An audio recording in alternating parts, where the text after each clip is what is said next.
of the world, and God bless them for all the royalties they bring in. And you can join us on Twitter using the hashtag The Drum, and we're on Facebook.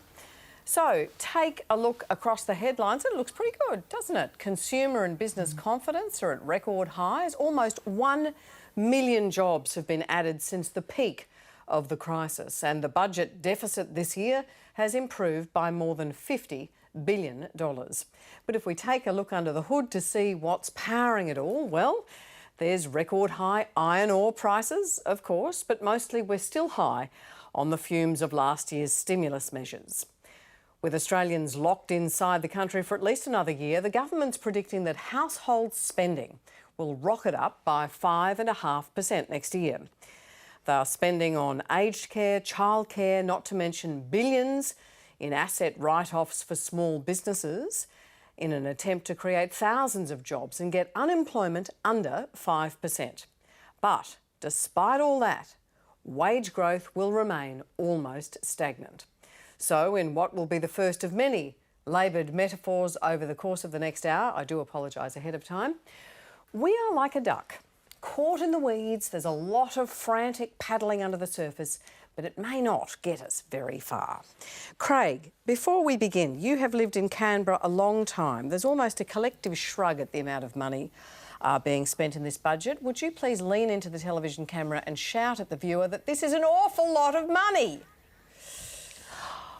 Well, I would actually say that, look, we've spent decades worrying about deficits and surpluses of a couple of $1 billion, and what the last couple of budget cycles have shown us is that if there is a national imperative and a need to address an emergency, we can invest big where it's needed.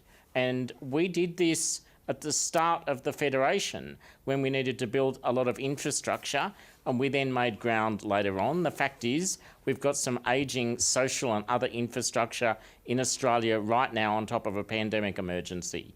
So why not? Rona, I've already thanked you and your generation for paying for all of this. Is there any resentment that you will have to? I think that I appreciate you saying that, Ellen, but we are going to be bearing the cost of this budget for a long time, but also we want to see investment in the right places to ensure that spending right now is going to impact us positively, not just for the next 5, 10 generations, but 100 generations into the future. And I think while resentment might be held by young people, we want to see that happening through not just this budget, but all budgets as well. And do you see that here? No, I don't see that here.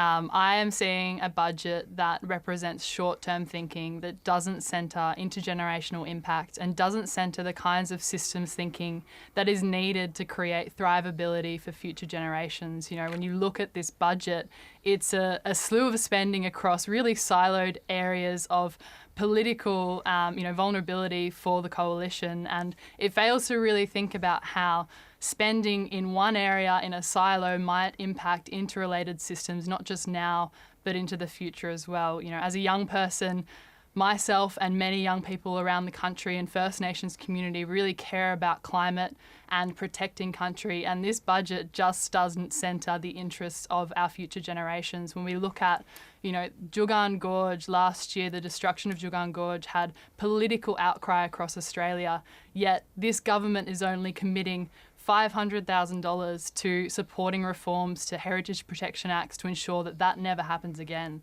You know, we look at that cultural heritage, when we look at First Nations sites across the country that hold not just cultural value, but economic value for our current context and our future context as well. That's social capital, cultural capital, physical capital that will create the foundation for future prosperity as a nation. And this government is not willing to invest and protect and back that for future generations. And, you know, when we look at that in the lens of the next 5 years, 10 years, 100 years, 1,000 years, that's really what I think we should be thinking about when we analyse this budget, and look beyond spending to think about how investment in really important areas across systems that are interrelated across our country will create intergenerational impact and create that deep systemic impact that we need, not just for now, but for the next 1,000 generations as well.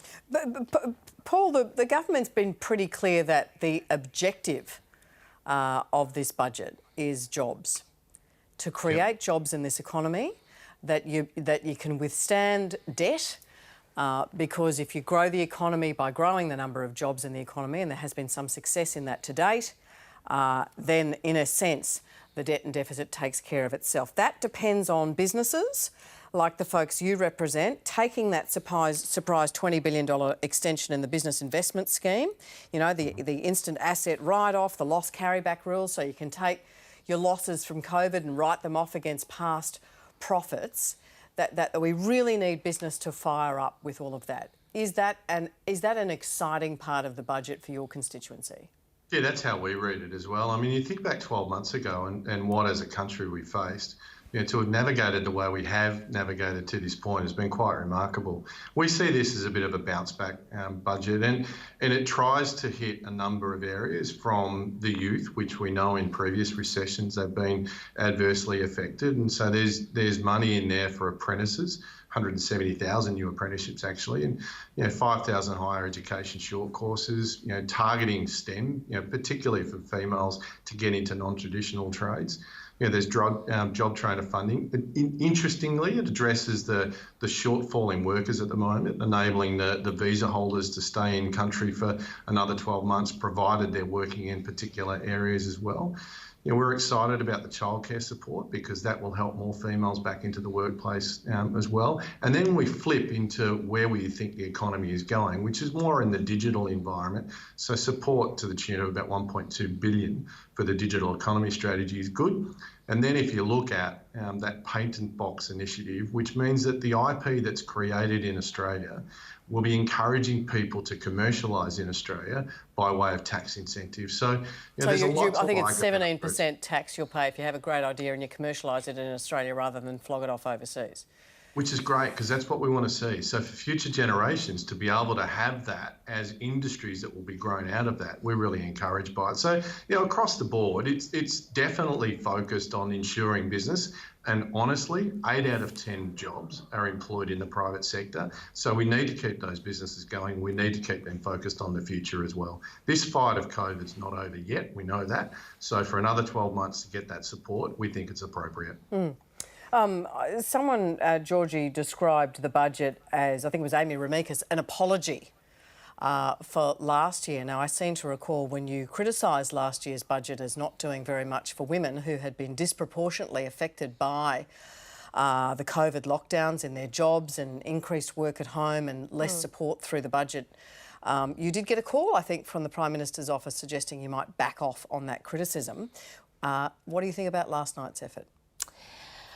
Well, I think that there's no doubt that in this budget, I think the Coalition has attempted to send a message that it recognises that 51% of the population exist and that we matter. It's a big I'm sorry, do you think? Well, look, I think that is the sentiment, but I think you also have to look at the figures and see that there was $3.4 billion put into women's economic security. In a budget that's worth $589 billion, $3.4 billion doesn't scream to me, we're so sorry that we have been ignoring the systemic inequity that you're facing for generations. I think that it's also, we have to take into account that half of that $3.4 billion, $1.7 billion is the childcare subsidy package.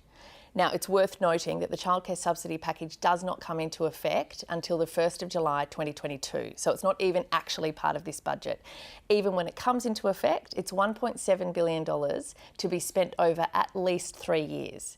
When you consider that we already spend $10.3 billion annually on the childcare subsidy, an additional $560,000 a year in that subsidy is practically a rounding error. It is not, we know the government estimates that 250,000 families will be better off, but 750,000 families who currently use early education and care will have no impact. They will have no fee relief. And so I think that we have to be very cautious when we describe the childcare measures as being, fundamentally addressing the issue of affordability in this country, because it just simply isn't going to happen. We've seen that before, that pouring money into the subsidy ultimately doesn't deliver long-term relief. As Rona pointed out, what we are seeing in this budget, I think, is some short-term thinking and short-term relief, when what we actually need is structural solutions to some of these structural problems. And you know, I also think it is worth noting that we saw the assembly of the Women's Cabinet Task Force. That was in response to the fact that the federal government has been hit very hard this year for its failure to recognise women as valid citizens in this country. And I think, you know, it is telling. I have noticed the absence of the senior women from the airwaves over the last 48 hours. I haven't seen the Minister for Women, you know, sort of standing up and saying, this is our vision. This is what we want to do to improve the safety and economic security of all women. It is true that there is absolutely some new money. And obviously any money is terrific for any of these initiatives.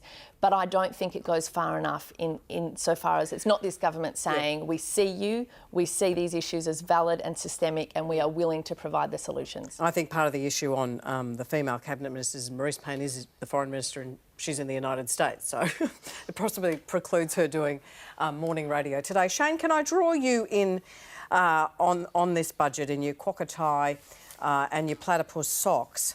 What was the government trying to do here? Is it just to keep us going until the borders open? Because it really is a transformative amount of money that we're spending here on infrastructure and social programs and social issues. Yeah, there's an ideological change which has been coming for some time, and that's tied around where unemployment is and wages growth, which were issues pre-pandemic, and ideologically the government didn't want to get into that. The pandemic has changed the ideological thinking of the government, particularly about expenditure, and then you've also layer on top of that, say, the Aged Care Royal Commission, which demanded a response. You've got a couple of other inquiries, including Veterans Affairs, which is coming up, which will require a response. So with money so cheap and freed from this constraint of thinking, right, we stuff the future generations, we're going to spend today. Sorry, Rona. That's where they've got themselves to. That's where Josh Frydenberg got himself to today, where last night, for instance, where he used, I think, the deficit term twice and debt once in his budget speech. Go back to pre-pandemic, he was saying, oh, we've got to think about our future, we've got to think about our children, we can't leave them with debt and deficit. 18 months has been a huge change in the mindset, and that's reflected in this, as well as an eye to where the government will be politically, either towards the end of this year or early next year when we have to have an election by May. Craig?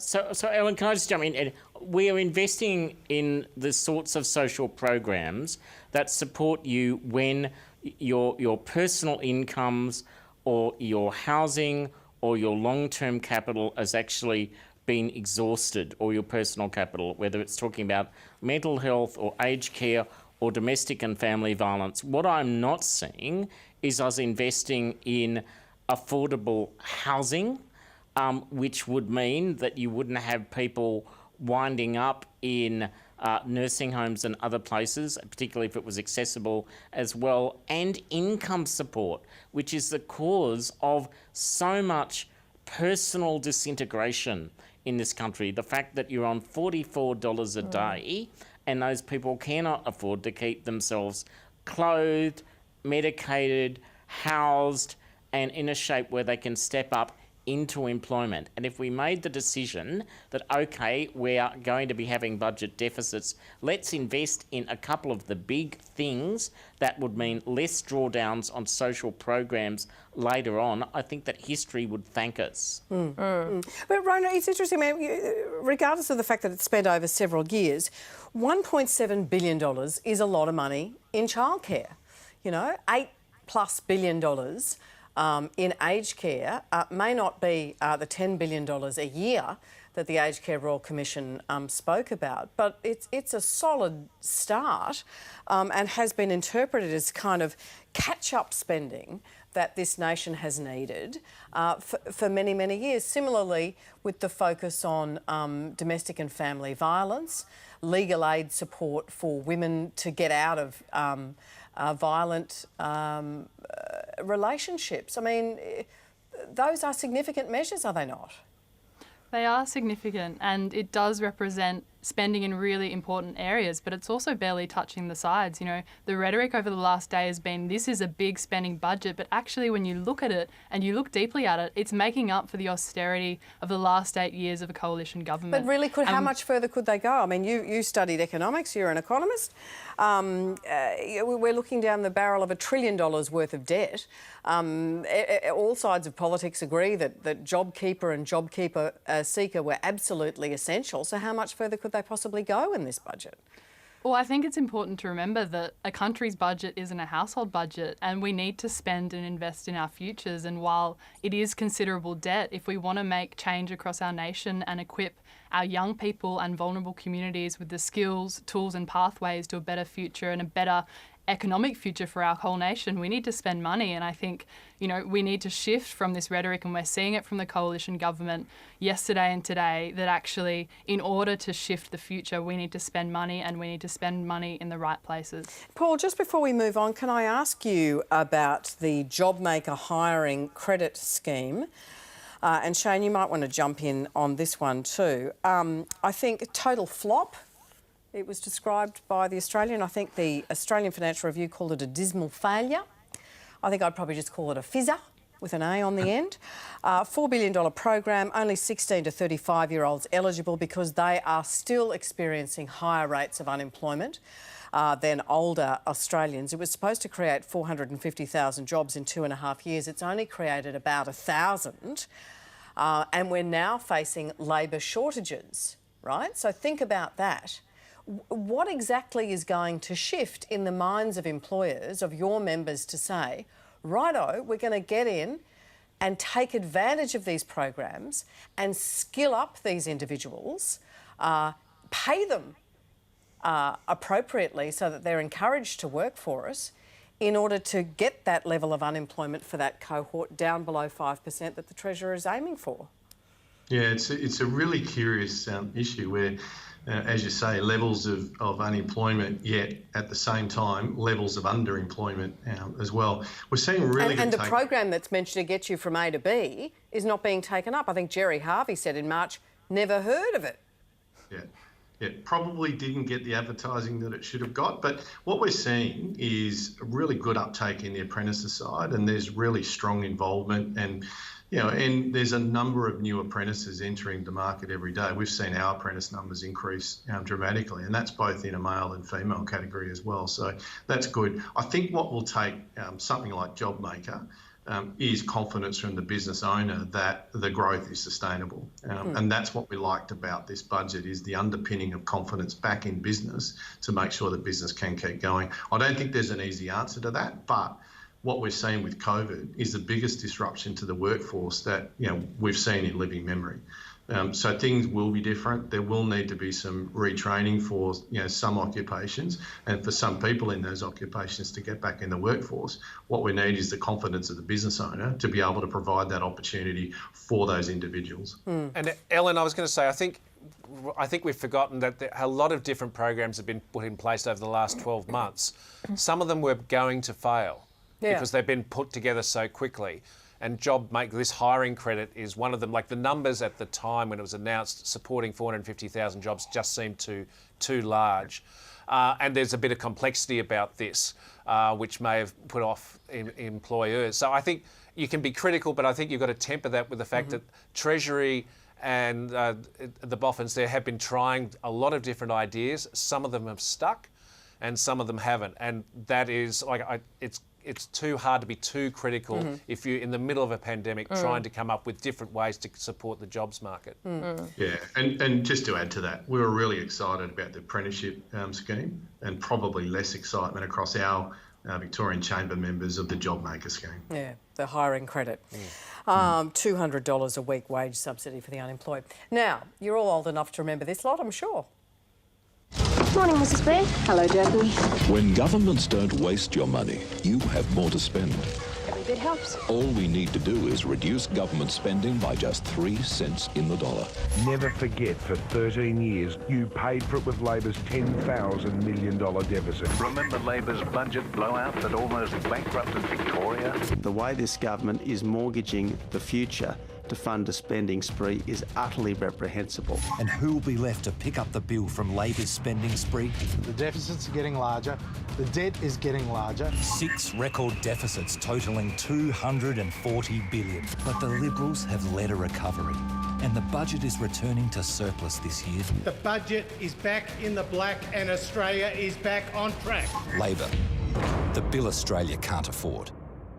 Well, that was a montage of 30 years of coalition advertising. But if this year's budget is remembered for anything, it will be for truly historic levels of debt, close to $1 trillion by 2025. So where are the deficit hawks lining up in the streets with their burning torches and pitchforks? And why has this spending blowout been greeted with a near collective shrug of indifference? Perhaps it's because, and whisper it, nobody really cares about debt anymore. And actually, most of the spending priorities are broadly popular. Pre-budget polling shows that improving aged care is a priority for 74% of Australians. Services for women's safety are important to 60%. Childcare matters to 55%, and the debt, well, less than half of Australians say that's a priority. Now, Shane, don't just tell me that we had a pandemic and, gosh, that changed everybody in 12 months after 30, 40, 50 years of economic orthodoxy in this country. Looking at Question Time was like slipping into a parallel universe with the Labor Party saying, what about, economic responsibility? And the Liberal Party saying, well, it's all very necessary. Well, you're actually being a bit too polite on the amount of debt. It's 1.2 trillion, and then by 2031-32, you're looking at 1.7 trillion dollars, and then still a deficit of around 40 billion, based on their own forecast. Yeah, you are right. The transition and I mean, some of those numbers in the video we were showing you were Labor budgets in the hundreds of billions.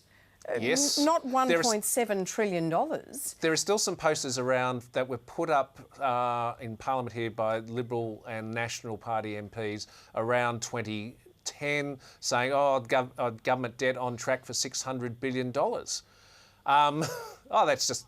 We went past that ages ago with net debts at the gross debt at the moment. It's around $840 billion as we speak. So you're right that transition in rhetoric has been extraordinary, and I don't know yet whether it's been tested. Really, like people say, yes, I want aged care funding going up, I want childcare funding going up, I want more apple pies, I want to run faster, I want a new pair of running shoes. I want things, that's fine. Government and budgets are always about choices, and that's one of the most interesting things. The government has made a choice not to do anything on the spending side, and I think Labor reckons this will play up, especially if the economy improves, that you'll see Labor actually try to reverse ferret on this and ping Josh Frydenberg and Scott Morrison.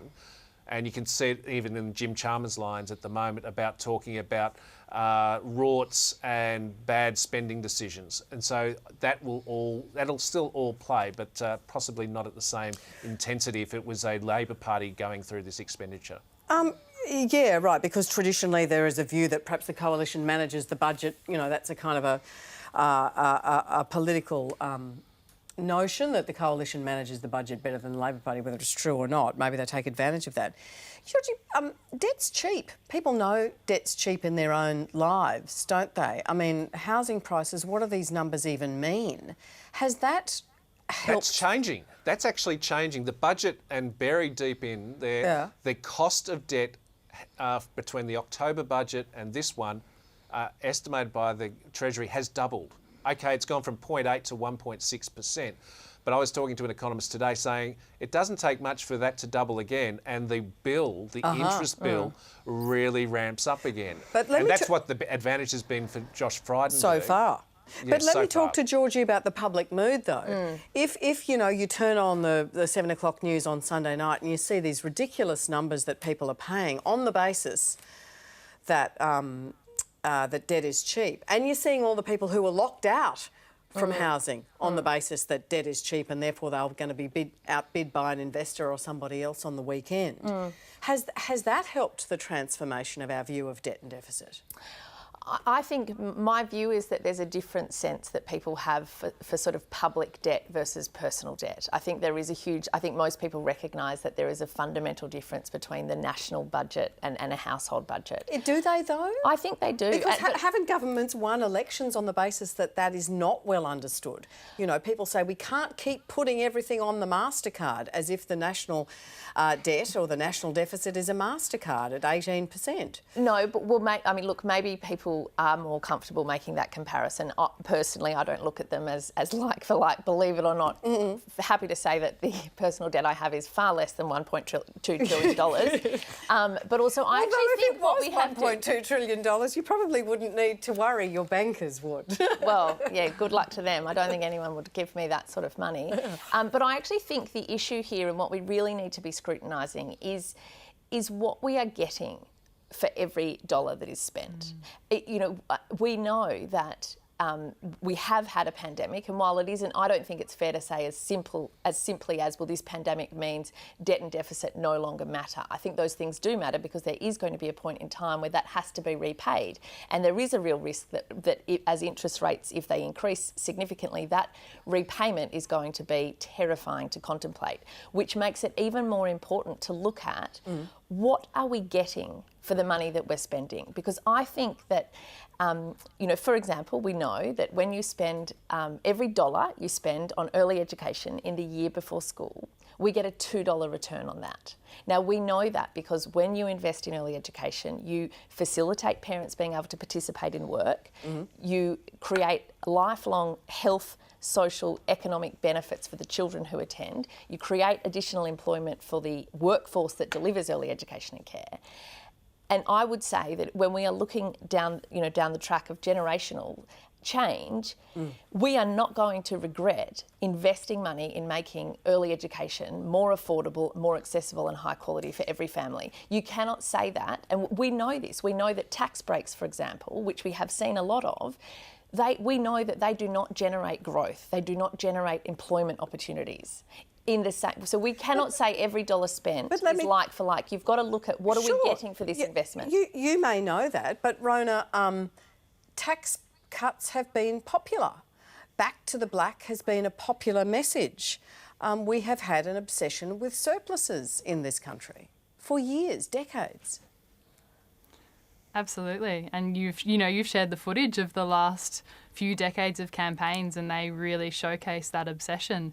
But it's not a healthy obsession, and I hope that we will see shifts ongoing from all sides of politics around the need to spend money and spend it, as Georgie said, in the right places and get bang for buck. Do you think the population believes that? Do you think that in the course of 12 months, because as an economist, you'll be sitting there going, look, it's really simple, folks. If the private sector's contracting, the public sector should expand and vice versa.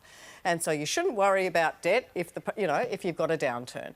But that's not been broadly understood, I don't think. There has been great community concern about not only annual deficits, but ongoing debt. So do you think there's been a shift in public thinking, Rona? Look, I think that we are moving quite consciously as a population to better understand what debt means, and particularly when we look at how young people are accumulating debt and thinking about debt across, the housing sector. I remember being 14 and I just started studying economics and I was young, and I remember the government's rhetoric at the time. I think they were in opposition, and it was a conversation then around why are we taking on this debt, and it was so frustrating as a young person hearing that, because I just realised we need to spend in order to build a better future, and it's been an ongoing frustration I've had over the last 10 years. But looking across Australia, I think particularly during the context of a pandemic, we've seen how spending in the right areas, spending in welfare, making sure our most vulnerable communities have money in their pockets to participate in the economy has really led the economic recovery. And it's that stimulus and that spending that has kept us afloat and ensured that Australia is in a really good position compared to a lot of other countries across the world. Paul, we have to believe it, right? Oh, sorry, Carol. I'll just go to Paul. We have to believe it. Businesses have to believe it, that this is the new normal.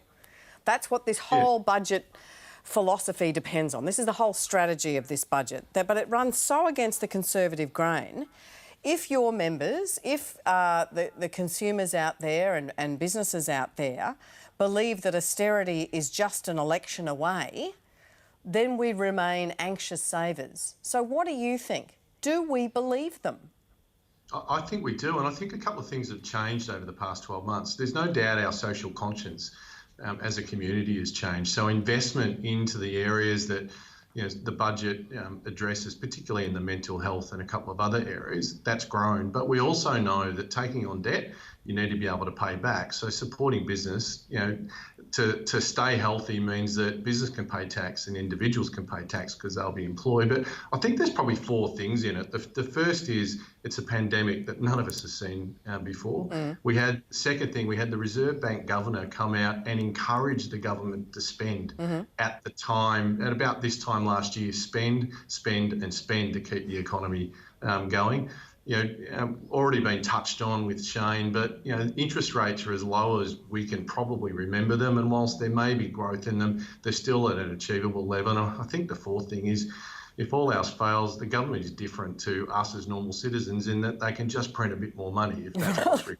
So I think some of these things have shifted our thinking quite a bit. Said the business leader, just print some more money. We're going to lose Shane Wright, so Craig, let me just go back to him. Just really quickly, if debt and deficit is no longer in vogue, does that mean that those stage 3 tax cuts are by definition dead as well? Not dead, but they're a bit sickly because they are where they're aimed at, which is higher income earners, and you can see Labor is clearly reticent to go down that path. You could see a real argument over where those tax cuts should end up. I think that's a real big space. I don't think the government won't abandon them because they can say we can afford them now, and they've technically got a bit cheaper, but still there's an argument about whether they're rightly targeted. Yeah. Thanks so much, Shane. Appreciate your insights and your marsupials. All the very best to you. Thank you. Shane Wright is the senior economics correspondent for The Age and the Sydney Morning Herald tonight in a platypus tie and quokka tie and platypus socks. You're watching The Drum, and with me on the panel, Executive Director of the Parenthood, Georgie Dent. In Canberra, Head of Policy at the ACT Council of Social Services, Craig Wallace. In Melbourne, CEO of Common Ground, Rona Glynn. Also in, that's not Rona, that's Rona. And also in Melbourne, Chief Executive of the Victorian Chamber of Commerce and Industry, Paul Guerra. Last night's budget reflected the government's cautious approach to borders and its lacklustre record on vaccinations. It assumes that our international borders will remain closed until mid-2022, and even then, still buttressed by a quarantine program limiting overseas arrivals. As we know, the government has abandoned the target for vaccinating adult Australians, but now says a population-wide vaccination program will be in place by the end of this year. So are these timeframes realistic? The Drum's Eliza Harvey asked epidemiologist Mary Louise McLaws. Australians are very mature, and they understand when they hear or read opacity in statements like, we'll have a vaccine program in place. What we want to know is, I thought we already had one in place, and what that means. Does it mean completed by? Nearly completed by, completed all the AstraZeneca, but maybe the Pfizer might take a bit longer. But if they want to get it done by the end of the year, they'll have to increase the daily injection rate threefold to be able to get it finished by December 31st. About 41% of Australians are under 50 and under. So if we just focus for a moment on what's happening with the AstraZeneca, we're injecting at about 55,000 injections per day. We really haven't got to where, say, the UK, Israel and the US got to at around about week 9, week 10, where they really ramped up. And that concerns me a lot, because basically means that they'll have to be running AstraZeneca and Pfizer when they get enough of the Pfizer product to give it to anybody 50 years and under. On balance, between both AstraZeneca and Pfizer, you're going to have to be injecting at about 140,000 injections per day on average across both of those vaccines. If you're going to start to open the borders in Australia, you want to make sure that all of those Australians and residents and visitors in this country who want to get vaccinated have had the ability to get there and be vaccinated. It's our ethical obligation to them. So you need to give them plenty of time to turn up and be vaccinated. If we don't open up our borders until June, that gives us more time for that slower group, but it does impact on, of course, other areas outside my expertise, such as the economy. We need the information about what their plan is so that we can get on board and encourage people to get vaccinated if we have a goal for opening up in June. So, Craig, the language the government is using now is everyone who wants to be vaccinated will be vaccinated by year's end, which is actually impossible to quantify. Who wants to be vaccinated and were they vaccinated? And potentially it's irrelevant because the measure's not the one we want. We're interested in what does it take to get herd immunity and when do we get there? What do you make of that? Yeah, I actually think one of the things is that the marketing of this and the comms around it has been a bit off, that we actually haven't developed the sense of urgency and honesty around the need for vaccinations. I think that there is a level of hesitancy, particularly around AstraZeneca, and that what we need is leaders stumping up, providing lots and lots of information and lots of urgency to this task. What we don't need is for vulnerable people, older people, people in disability residential settings, for instance, being left behind. And I think that management of the vaccine rollout itself leads into a perception that perhaps the authorities don't know what they're doing in terms of the vaccination program.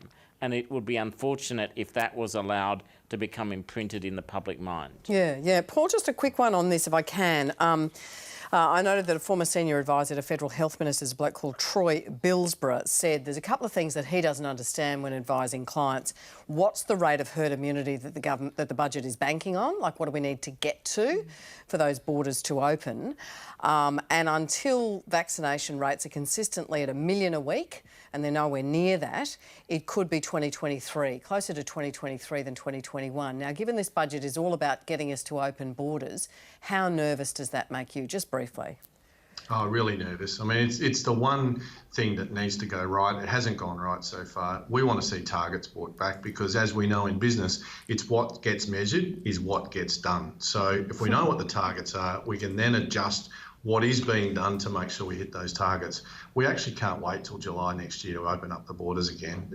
It's already having an impact on skills and employment, and a lot of us want to go and do business in other parts of the world as well. So we've got to get this right. Yeah. It has to be accelerated and we need more attention on it.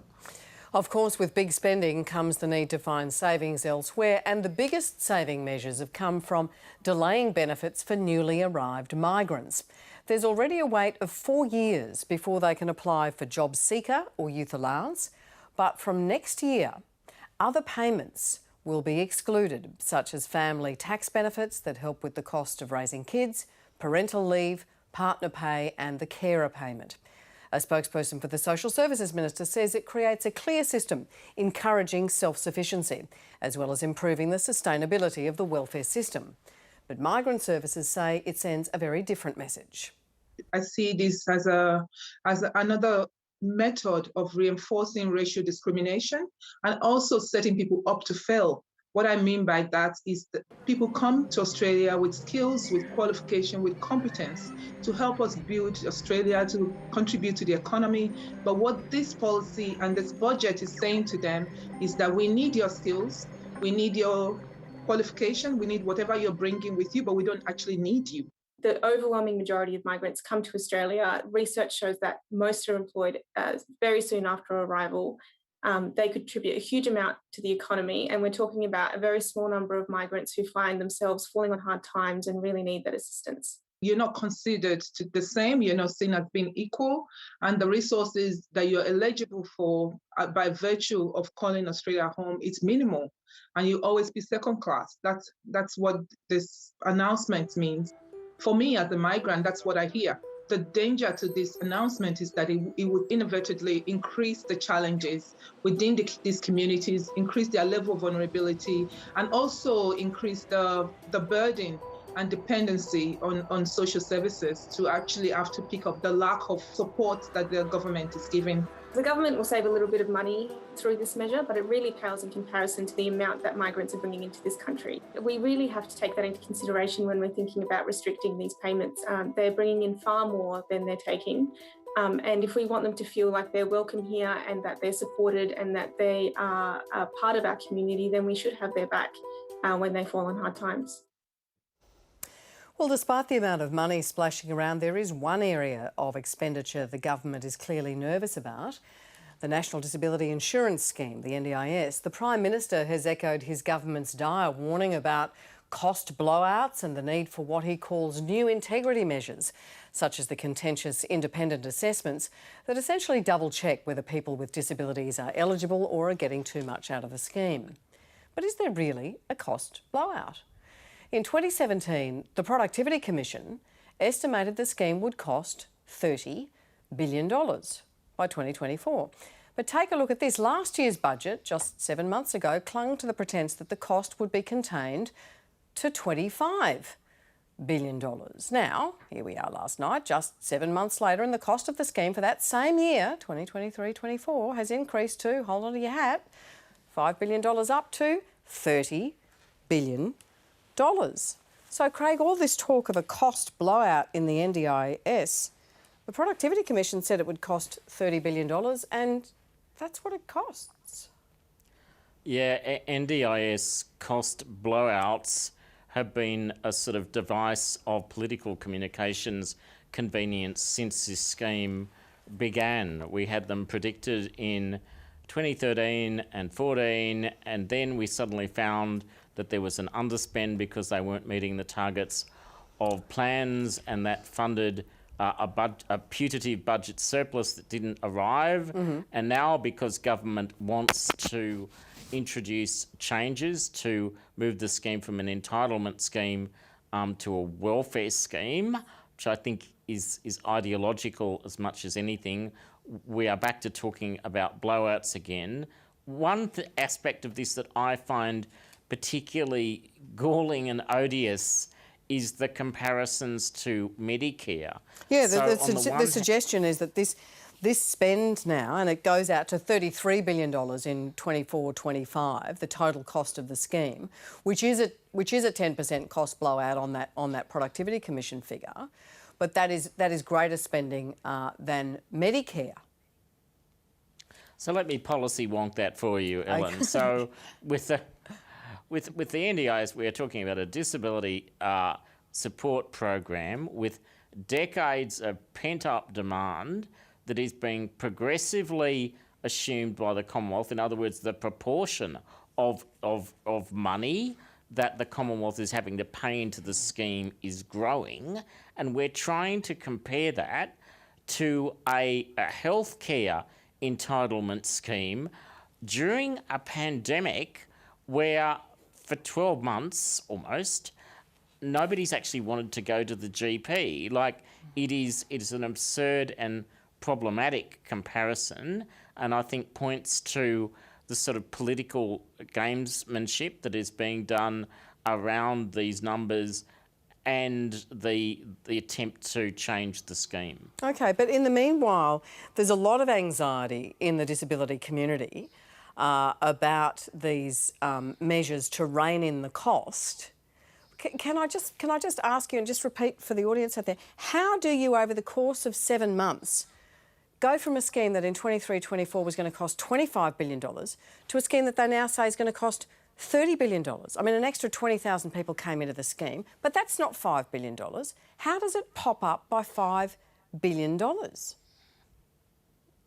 I presume it's got something to do with the way they're using actuaries and calculating estimates. But what I can say is that actually, during COVID, what many people with disabilities did was cease supports. People weren't using spending less. Community NDIS transport. Was spending less. They were actually spending less, and plans all of are being the information, cut. We know that plans are being plans were being cut.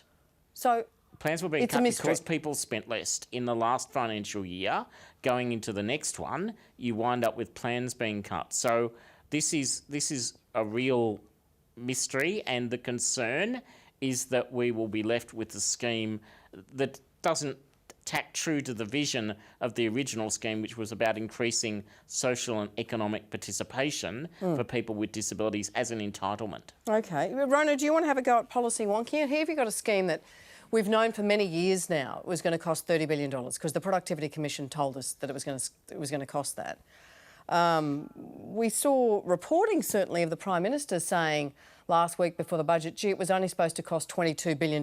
That's what he was reported to have said. Well, that's a very, very old number. Now it's costing what the PC said it was going to cost, and that's being presented as a cost blowout. Now, I don't know, Labor's Bill Shorten says it turns out this has just been pearl-clutching kabuki theatre when we knew all along that the NDIS is tracking as predicted. What do you make of that? I think governments always get away with having blowouts. It happens with every government. There's always some numbers that come out as being different, and we've got to remember that numbers are based on assumptions, and actuaries and people that are calculating those numbers are constantly holding different assumptions into account, and it can be challenging to maintain those same assumptions and maintain those same outcomes in terms of the funding. And when we look at all governments, there's always talk of a blowout here or there, and I think we've just gotten normalised. We're normalised to it. Well, you know how to read budget paper number 1 and budget paper number 2 and all the rest of it. I mean, is it possible that they were just hoping and wishing and praying that the Productivity Commission was wrong and that they wouldn't have to spend $30 billion on the NDIS, and that in the last 7 months they've gone, oh gosh, we will? I mean, what's going on? It's pretty cheeky. It's very cheeky, but, we see it across many different governments. Yeah. But meantime, Georgie, there's all this anxiety out in the disability community about independent assessments, about people being rendered ineligible for the scheme, about people losing entitlements because there's been a cost blowout. Well, and I think that is... I think probably those fears are well-founded by people inside the disability community, because it is difficult to land on a valid explanation for explaining that there is a cost blowout for a program that is actually going to come very, very close to the dollar of what was predicted. From my perspective, the only reason you would do that is because you are trying to create the communication to set up a narrative where it is appropriate for you to say, we are going to have to pull back because this is too much and we can't do that. And I fear that fears held within the community are very valid. Paul, if you look at that number, $30 billion, if it's a productivity scheme, right, which is why it came out of the Productivity Commission, then you'd look at it in a way that says, well, you spend this and people can lead full and productive lives, carers can go back to work. There's not only sort of the dignity that you afford people, but there's a there's a budget program, there's a productivity element to it. But if you see it as a welfare scheme, then it's always just a cost, right? So, really give it to me straight. Is it broadly accepted that it's a productivity scheme, not a welfare scheme? I don't know the answer to it, but what I'd say is we're a prosperous nation because we choose to care for those in need. NDIS was a brilliant scheme. It's been in and rolling out, and I think it would be a really sad day if it wasn't funded correctly. Yeah, but still have a crack at the question, right? Do you think, in your heart of hearts, if you were lining up to get a security pass at Parliament House to wander into the Treasurer's office, do you accept what Georgie says, that money spent on childcare is actually a productive investment in the economy? That $30 billion spent on the NDIS is a productive investment in the economy. It's not welfare. Do you accept that? I trust what Georgie says. The evidence is there. The thinking has been done around, and the testing has been done around it as well. And I come back to the point: we want to be a prosperous nation. We have to look after those in need. It's in our DNA. We look after our mates. Now, the crux of the question I can't answer. I don't have the details on it. But what I'd say is the NDIS is there. It needs to be supported. Craig, I mean, it is a mystery that we will continue to try and work out why those numbers changed to that extent.